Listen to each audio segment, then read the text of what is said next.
पूरे देश में आज रात 12 बजे से संपूर्ण देश में संपूर्ण लॉकडाउन होने जा रहा है। तो सुना आपने प्रधानमंत्री नरेंद्र मोदी को, उन्होंने कहा है आज रात 12 बजे से पूरे देश में संपूर्ण लॉकडाउन। हालात ये हैं कि देश में कई जगह सड़कों पर बिहार के मजदूरों को भूखे प्यासे पैदल जाते हुए देखा जा सकता है। जान हथेली पे देख के जा रहे हैं, न पहनने को न खाने को न कुछ। कैसे मर जाऊं, क्या रहूं, क्या खाऊं, कोई सुविधा नहीं तो क्या करूं। तो हम लोग नहीं जाएंगे तो यहाँ मर जाएंगे भूखा प्यासा।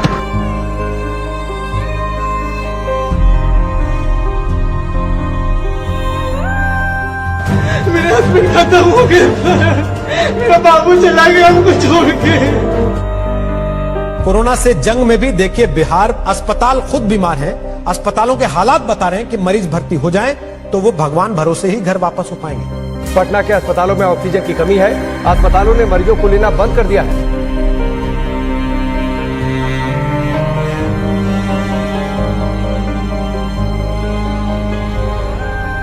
समझ लो ऐसी यादें हैं कि मरते दम तक नहीं भूल पाएंगे।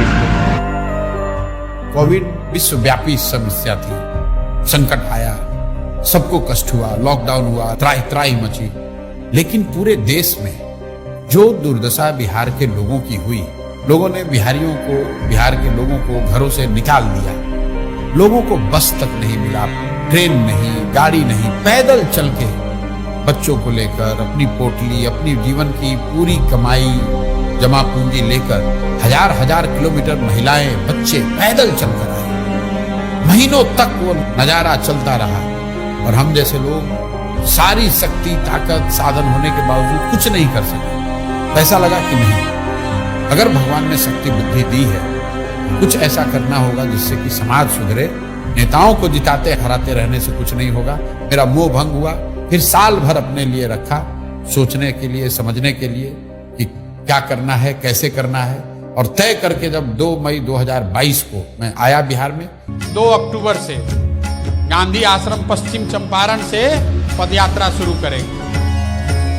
हर गांव, हर शहर, हर गली, हर मोहल्ले, हर पंचायत में पहुंचने के लिए पूरे बिहार में एक बार जाने का प्रयास करेंगे। जन सुराज क्या है? ये समाज की मदद से एक नई राजनीतिक व्यवस्था बनाने का प्रयास है। लहरा दो, सरकशी का परचम लहरा दो, गर्दिश में फिर अपनी सरजमी का परचम लहरा दो। पूरे बिहार में 3 बरस पैदल चल के आपके गांव समाज को मत कर आपके बीच से ऐसे आदमी को चुन कर निकालेंगे जिसके पीछे अपना पूरा पैसा, शक्ति, ताकत, बुद्धि सब लगाएंगे और आपके आशीर्वाद से उसको जिता कर लाएंगे। वोट चाहे जिसको भी दो, एक बार वोट अपने बच्चों के लिए।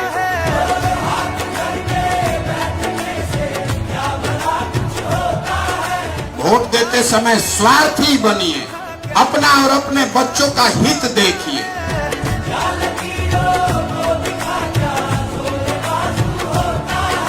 जन सुराज पदयात्रा किसी और पदयात्रा से बेहद अलग है। इसका लक्ष्य सुर्खियां बटोरना नहीं, लोगों के बीच जाना था, उन लोगों की समस्याएं, उनका दुख समझना था जो आजादी के 7 दशक बाद भी मुख्य धारा में नहीं पहुंच पाए। प्रशांत किशोर उस बिहार को ढूंढने निकले थे जो विकास की दौड़ में इतना पीछे छूट गया था कि वहां उम्मीद की कोई किरण तक नहीं पहुंचती थी, जिसे देश के सभी नेताओं और दलों ने न सुधर पाने वाला राज्य मान लिया था। जन सुराज पदयात्रा का कोई समय निर्धारित नहीं है। जब तक एक पंचायत की सभी समस्याओं का पता न चले, अलग अलग समाज और वर्गों के लोगों की मुश्किलों का पता न चले, तब तक प्रशांत किशोर उसी पंचायत में रहते। बिहार में ये पहली बार हो रहा था कि कोई व्यक्ति पायदान में खड़े आखिरी शख्स तक पहुंच रहा था, उससे बात कर रहा था।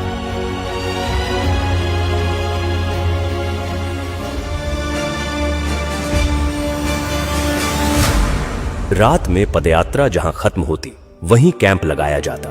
इस कैंप में प्रशांत किशोर 200 से 250 पदयात्रियों के साथ रुकते।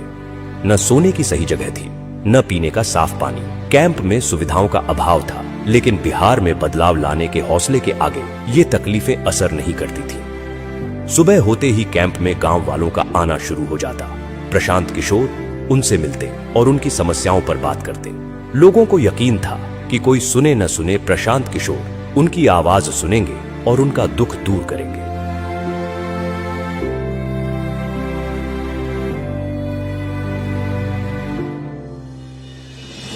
पदयात्रा हर वक्त चुनौतियों से भरी हुई थी। हर पल एक इम्तिहान था। कई सड़कें ऐसी थीं जहां सिर्फ पत्थर नजर आते थे। वहीं कुछ गांव ऐसे थे जहां सड़क पहुंची ही नहीं थी। कभी इतनी बारिश होती कि घुटने तक कीचड़ भर जाता, तो कभी इतनी तेज धूप होती कि 2 कदम चलना भी एक चुनौती बन जाता। लेकिन इन सब के बावजूद प्रशांत किशोर चलते रहे। तेज धूप, कड़ाके की ठंड या मूसलाधार बारिश, हालात कोई हो, प्रशांत किशोर का मनोबल नहीं तोड़ सका।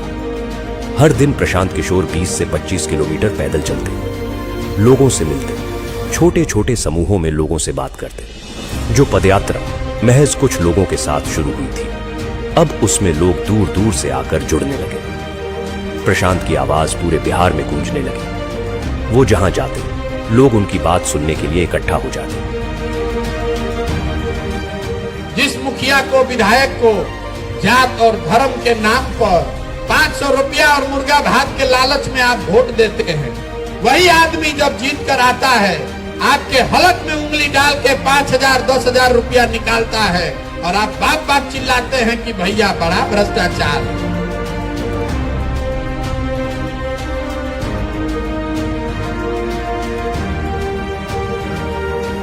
लेकिन इसी बीच कुछ ऐसा हुआ जिसने सबकी सांसें अधर में लटका दी। लगातार खराब रास्तों पर रोजाना 20 से 25 किलोमीटर चलने की वजह से प्रशांत किशोर की कुछ मांसपेशियां फट गईं। वो चलने फिरने में असमर्थ हो गए। डॉक्टर ने उन्हें कुछ हफ्ते आराम करने की सलाह दी।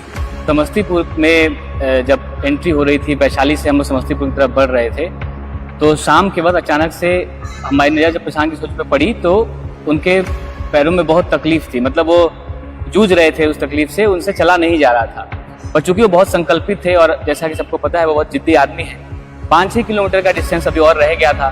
बावजूद इसके कई लोगों ने आके बताया, हम लोगों ने प्रशांत को कहा कि भाई आपसे नहीं चला जा रहा है तो आप किसी गाड़ी पे बैठ जाइए, वहां से हम लोग चलते हैं। लेकिन तब भी उन्होंने उसको किसी तरीके से कंप्लीट किया। शाम को जब पदयात्री आपस में बैठ के बातचीत कर रहे थे तो ये बातचीत चल रही थी, सब मायूस थे और एक बार के लिए लग रहा था कि अब शायद ये पदयात्रा कभी ना चले, जितना तकलीफ में प्रशांत किशोर उस वक्त दिखाई पड़ रहे थे। लेकिन महज कुछ दिनों के बाद ही उतने ही उत्साह के साथ उसी मोरवा ब्लॉक के लरुआ गांव से पदयात्रा फिर से शुरू होती है। तो वहां महिलाएं उनको आशीर्वाद देने के लिए लगातार आए हैं। सबकी आंखों में आंसू है, इमोशनल है। जैसे ही पदयात्रा चलती है कई लोग उनको गले लगा लेते हैं, कई महिलाएं उनके सर पे हाथ रख देती हैं उनको आशीर्वाद देने के लिए। बुजुर्ग आके बात करते हैं और एक गांव में भी एक उत्साह का माहौल होता है कि जिस व्यक्ति को यहीं पे चोट लगी थी वहीं से उनकी शुरुआत हो रही।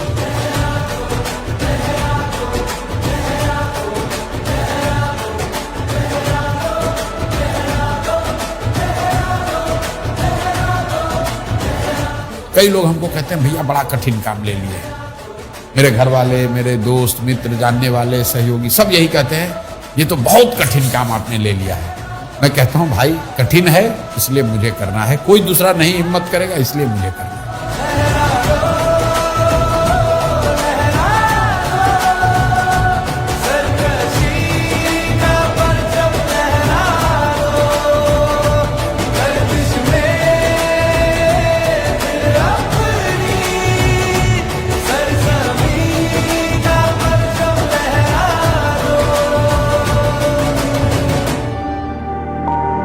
पदयात्रा के दौरान प्रशांत किशोर की पहचान एक नए बिहार से हुई। वो बिहार जो आंकड़ों से कहीं ज्यादा गरीब है। बिहार जितना आंकड़ों में गरीब दिखता है और जब आप उसको इन पर्सन फील करते हो तो दोनों में जमीन आसमान का फर्क है। क्या वो इन पर्सन और भी ज्यादा बहुत भयानक दिखता है।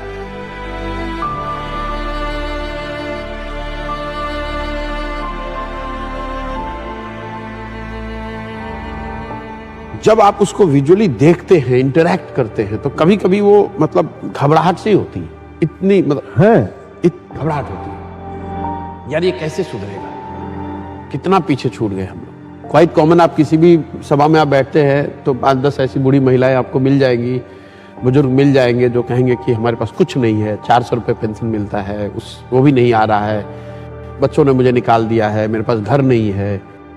वो घबराहट होती है। मुझे घंटों में सोचता हूं कि यार कैसे वो मैनेज कैसे करते हैं 400 रुपये में।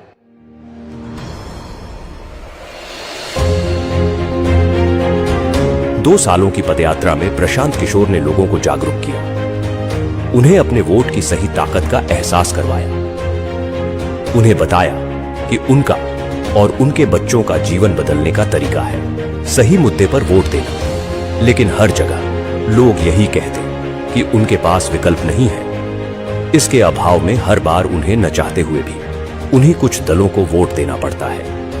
इसी सवाल के गर्भ से निकला जन सुराज अभियान को राजनीतिक स्वरूप बनाने का विचार। जन सुराज के 1 करोड़ से ज्यादा संस्थापक सदस्यों के साथ चर्चा की गई, हर बात पर बारीकी से बात की गई और इसके बाद सबकी सहमति से तय हुआ कि इस अभियान को अब राजनीतिक दल का स्वरूप देना जरूरी है ताकि बिहार की विकल्पहीनता खत्म हो।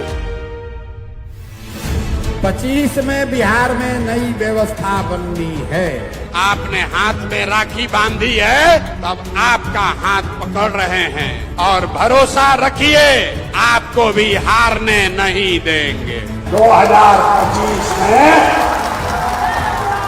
जनता का राज बनाए।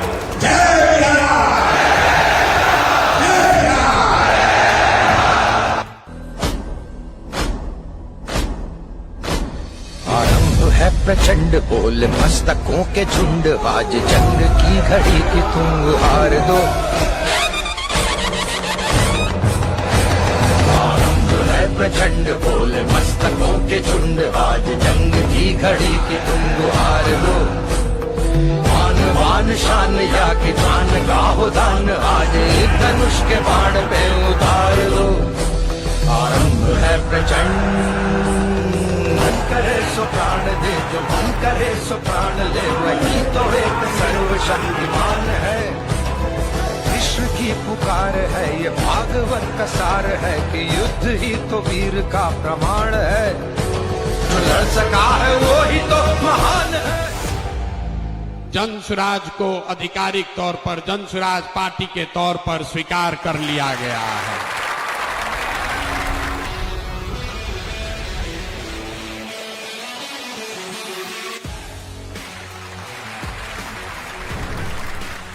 जन सुराज बिहार के युवाओं की जिद है कि जिस बिहार को इस देश के बड़े बड़े दल और नेताओं ने न सुधर पाने वाला राज्य, जातियों में बटा हुआ राज्य मानकर इसके हाल पर छोड़ दिया है, उसको सुधारने का जिम्मा यहाँ के युवाओं ने उठाया है। ये हमारी जिद है। जन सुराज बिहार के युवाओं का संकल्प है कि अगले 10 बरस में देश का सबसे गरीब और पिछड़ा राज्य बिहार, इसको देश के 10 सबसे अग्रणी राज्यों में शामिल कराकर ही दम लिया जाएगा। तो जन सुराज जिद है युवाओं का, जन सुराज हमारा संकल्प है, जन सुराज एक नई व्यवस्था है, लेकिन सबसे बढ़कर ये जन सुराज का सपना है।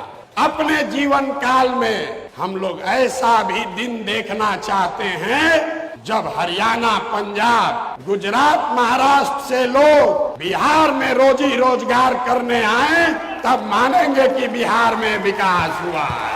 होना चाहिए कि नहीं होना चाहिए? होना चाहिए कि नहीं होना चाहिए?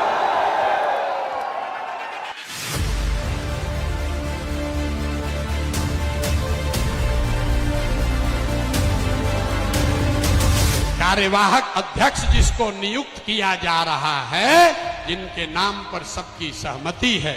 वो सज्जन यहाँ मधुबनी के हैं जिनका नाम है मनोज भारती। ये इसलिए नहीं है कि ये दलित समाज के हैं, ये काबिल हैं जो दलित समाज के भी हैं। ये पहला ऐसा दल होगा जहां पर उम्मीदवारों का चयन जनता के द्वारा किया जाएगा। जनसुराज अपने संविधान में लिख रहा है राइट टू रिकॉल। अगर टिकट पाने के बाद, आपका वोट लेने के बाद भ्रष्टाचार चालू किया तो उसका चाबी आपके हाथ में है। 2.5 वर्ष में उसको वापस बुलाया जाएगा। जनसुराज पार्टी का जो आधिकारिक झंडा होगा उसमें महात्मा गांधी के साथ साथ संविधान निर्माता बाबा साहब अम्बेडकर का चित्र भी शामिल किया जा रहा है। कमर कस लीजिए, जंग की शुरुआत ठान दी है, अब हम लोग पीछे हटने वाले नहीं हैं। जय बिहार, जय बिहार, जय बिहार, जय बिहार, जय बिहार। प्रशांत किशोर ने आज अपनी नई पार्टी लॉन्च की। पार्टी का नाम है जन सुराज पार्टी। इस मौके पर पटना के वेटरनरी ग्राउंड में प्रशांत किशोर ने बड़ा कार्यक्रम किया। उन्होंने कहा कि वो बिहारियों के सम्मान के लिए काम करेंगे। पार्टी के झंडे पर बापू और बाबा साहब दोनों की फोटो।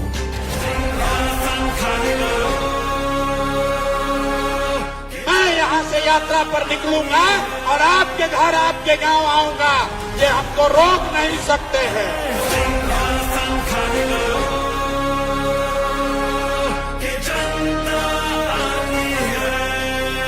6 महीने के लिए कमर कस लो और अपने इस बेटे, अपने भाई पर भरोसा रखिए। नवंबर में आपको नई सरकार बनाकर, जनता की सरकार बनाकर देंगे।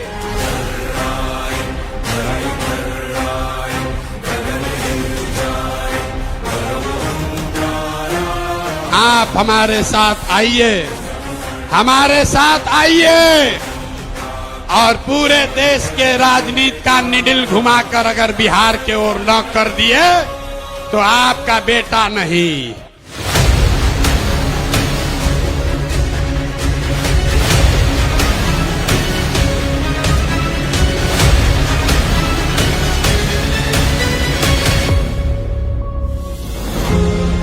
दल बनने के बाद एक बार फिर प्रशांत किशोर ने लोगों के बीच पहुंचना शुरू किया। इस यात्रा को नाम दिया गया बिहार बदलाव यात्रा। मकसद वही था, दशकों से विकास की दौड़ में पीछे छूट रहे बिहार के लोगों को बताना कि वो गरीबी और बदहाली से कैसे निकल सकते हैं। लोगों को ये एहसास दिलाना कि वो अपने वोट की ताकत से बिहार में कैसे बदलाव ला सकते हैं। यात्रा की शुरुआत जयप्रकाश नारायण के पैतृक गांव सिताब दियारा से हुई, लेकिन वहां पहुंचकर पता चला कि जेपी के घर का बिजली कनेक्शन कटा हुआ था क्योंकि बिजली बिल का भुगतान नहीं किया गया था। इस स्थिति से साफ हो गया कि 40 साल से जेपी के नाम पर राजनीति करने वालों की मानसिकता क्या है। प्रशांत किशोर ने इस स्थिति को जनता के सामने रखा। भाई बताइए, जेपी के घर में भारत रत्न आपने दे दिया, आप जेपी की महिमा मंडल नाम पर कुर्सी पर बैठे हुए हैं और उनके घर में बिजली नहीं है, अंधेरा रहता है। इससे ज्यादा दुर्भाग्य की बात क्या हो सकती है। नतीजा यह हुआ कि जेपी के घर की बिजली बहाल हुई। इस तरह बिहार को बदलने की यात्रा की शुरुआत जेपी के घर की स्थिति बदलकर हुई। 1 साल से कटी हुई है डिस्कनेक्ट में। आज प्रशांत साहब आए हुए हैं तो बिजली चालू हो गई यहाँ पे। बिहार बदलाव यात्रा ने इस बात को साफ कर दिया कि प्रशांत किशोर ने लोगों के मन में उम्मीद भर दी है। वो जहां जाते हजारों की भीड़ उनके स्वागत में खड़ी रहती। लोग दूर दूर से प्रशांत किशोर को सुनने आ रहे थे। वोट बिहार का तो फैक्ट्री कहाँ लगना चाहिए, बिहार में कि गुजरात में? सबको बोलना है, वोट बिहार का तो फैक्ट्री कहाँ लगना चाहिए, बिहार में कि गुजरात में? बिहार में कि गुजरात में? नीतीश कुमार को रखना है कि हटाना है? रखना है कि हटाना है? रखना है कि हटाना है? हाथ उठाकर बोलिए, रखना है कि हटाना है? सभाओं में जन सुराजियों की ऐसी भीड़ उमड़ती कि लोग देखकर दंग रह जाते। सबके मन में सिर्फ एक ही उम्मीद कि प्रशांत किशोर बिहार में बदलाव लाएंगे। बिहार में बदलाव होना चाहिए कि नहीं होना चाहिए? होना चाहिए। अभी होना चाहिए कि 5 वर्ष के बाद? अभी कि 5 वर्ष के बाद? सब लोग तैयार है? अगर सब तैयार है तो हमसे गारंटी ले लीजिए, छठ के बाद किसी का बच्चा बिहार से बाहर पढ़ने के लिए और रोजगार के लिए नहीं जाएगा।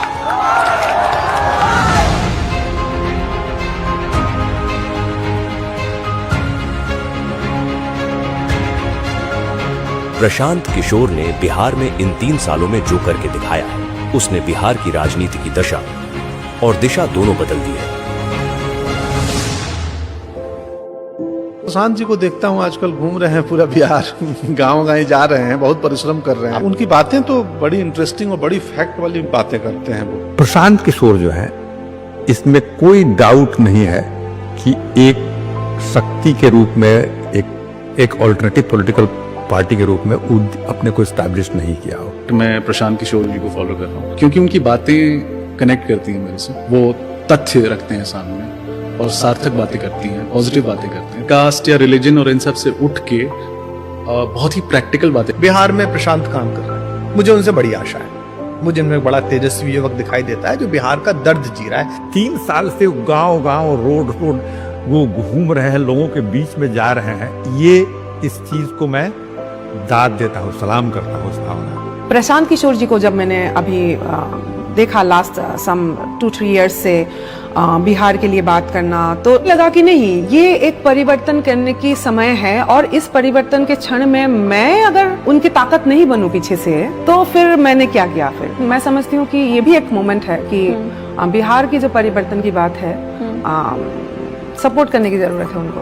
भारत की जो राजनीति है, उसमें प्रशांत किशोर जैसे लोगों का बोलबाला होना ही चाहिए। प्रशांत किशोर तो बहुत बढ़िया आदमी, राजनीतिक सूझबूझ तो उनके अंदर सबकी है। अब तो हवाएं ही करेंगी रोशनी का फैसला, जिस दिए में जान होगी वो दिया रह जाएगा।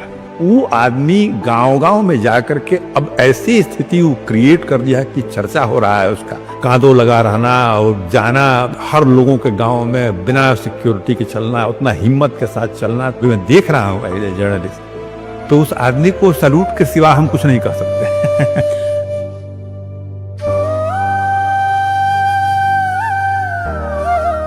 जीवन में मेरे पास जो कुछ भी है वो सब कुछ मैंने इसमें दांव पर लगाया है, अपना सब कुछ झोंका है इस पर, और ये तय करके आए हैं कि चाहे जो भी करना पड़े, किए बगैर मानूंगा नहीं।